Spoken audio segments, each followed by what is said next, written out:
Bonjour à tous. Seed Trading avec vous. Donc, on va revenir sur le Solana rapidement. Explication. Donc, Solana est parti pour chercher les liquidités. Donc, on avait ici cette hausse de Solana à partir de décembre 2020. Donc, ici, à partir d'ici. Donc, décembre 2020, on avait cette hausse. Ensuite, on a eu cette baisse ici avec cette belle bougie de fracture qui a fracturé ce niveau-là et est parti chercher le déséquilibre monthly. Donc le déséquilibre monthly a servi de Solana de trampoline, on va dire un trampoline. Et ça a appuyé sur ce déséquilibre qui a créé cette réaction haussière. Ensuite, quand on a eu cette réaction haussière, on a eu ici un retracement. Donc première réaction en décembre 2022, retour ici en juin 2023 dans la zone. Et en même temps, ici, elle avait créé ici des EQH. Donc un EQH ici. Et ici, on avait un EQH. Donc c'est de la liquidité en attente. Donc Solana va aller chercher donc ce premier EQH, a fait ensuite un marche arrière, donc un retracement ici, une respiration, mais l'order flow restait haussier. Donc on remarque bien ici que court terme ici, l'order flow est haussier. Donc les plus bas sont de plus en plus hauts, les plus hauts sont de plus en plus hauts, et on est parti chercher une liquidité importante au-dessus de cette EQH qui était ici, ce mouvement d'inducement à 48$. Donc là, Solana a éclaté ici ses 48$, donc avec une bougie weekly qui est belle, haussière, qui a cassé cet inducement, pris cette liquidité, est venu dans un déséquilibre de marché. Donc le déséquilibre, il est ici. Donc là, on a un déséquilibre de marché ici, bougie non connectée, tac, et on est venu directement à l'intérieur. Donc c'est un beau déséquilibre weekly, ok, qui s'identifie comme un price delivery, donc un déséquilibre de marché ici, identifié comme un price delivery, donc le prix qui a été délivré fortement à la baisse ici. Et cela, bien sûr, ne s'arrêtera pas ici, vu que le marché est haussier pendant, je vous l'ai dit, un mois ou deux. Donc, on ira chercher ici la zone ici de supply. Donc, ce mouvement ici, on a eu ici un mouvement où le prix ici est descendu, a fait une intention haussière pour une continuité baissière. Et ici, pareil, intention haussière pour continuité baissière et prise de liquidité ici importante avec une grosse cassure. Donc, il y a une logique de marché où le prix doit revenir dans ce niveau-là. Donc, dans cette impulsion haussière ici, comme je vous l'ai dit. Donc, Solana finira sa course dans ce niveau-là.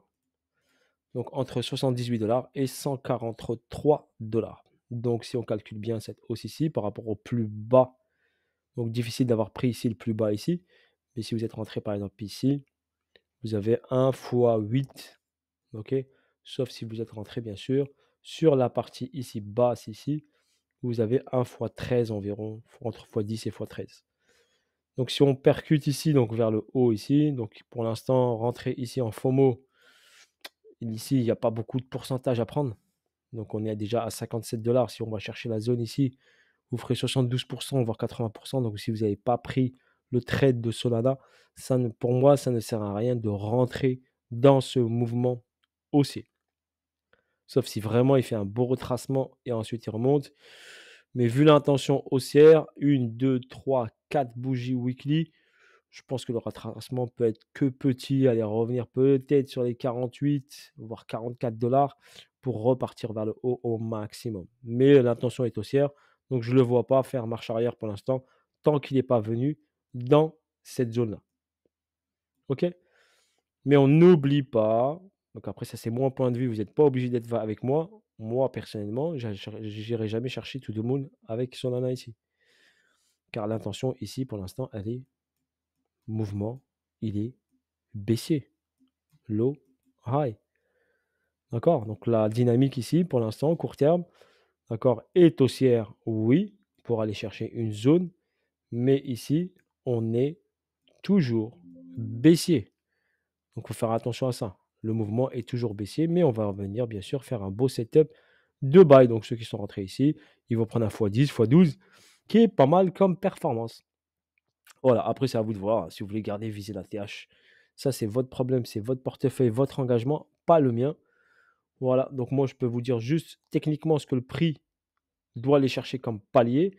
Si on utilise le Fibonacci, on prend le plus bas ici et le plus haut ici, donc on a vient juste de passer la zone des 50. Donc cette bougie a juste passé la zone des 50 et après va aller dans une zone ici intéressante. On peut aller au 61,8, au 78, 70 ou au 78,6 qui se trouve à 123 pour votre information. Voilà, en Fibonacci bien sûr. Logarithmique, si je enlève le logarithmique, d'accord, les 50 se situent à 134 si j'enlève le logarithmique. OK, si je mets le graphique comme ceci, voilà, on n'est pas en logarithmique, on est sur cette partie basse accumulative et le prix va aller dans cette zone ici. Si on enlève le logarithmique, on voit bien que c'est une zone ici où le prix peut revenir à l'intérieur. OK, après, où pourrait-il aller? Ben, pour l'instant, c'est une zone et on regarde le prix ce qu'il fait. Tant que BTC, dossier ETH n'a pas encore fini et BTC n'a pas encore fini, Solana, bien sûr, peut suivre, elle fait sa vie jusqu'à arriver à la zone importante qui est ici. Donc, pour ma part, rentrer sur Solana tout de suite, la performance n'est pas assez importante, déjà d'une. De deux, observer le mouvement du prix, c'est très bien pour apprendre. Après, si vous voulez développer votre savoir et apprendre au niveau de trading, comment bouge un prix, pourquoi il a fait ça, pourquoi il va chercher cette liquidité-là, ben, vous pouvez déposer votre candidature sur site Trading School, contact@gmail.com, si vous voulez vous améliorer en analyse technique et tout ça. Et participer, bien sûr, avec des gens, faire des échanges avec la famille, voilà, et partager et ça avancer tous ensemble. Sur ce, je vous dis bonne soirée à vous tous. Petite vidéo rapide, comme ça, je vais vous faire plusieurs alts disponibles et que je vais pouvoir faire rapidement. Je vais consacrer environ 3 à 5 minutes par actif et vous en faire le plus possible. Voilà, sur ce, bisous à tous, force à vous tous. Ciao, ciao la famille.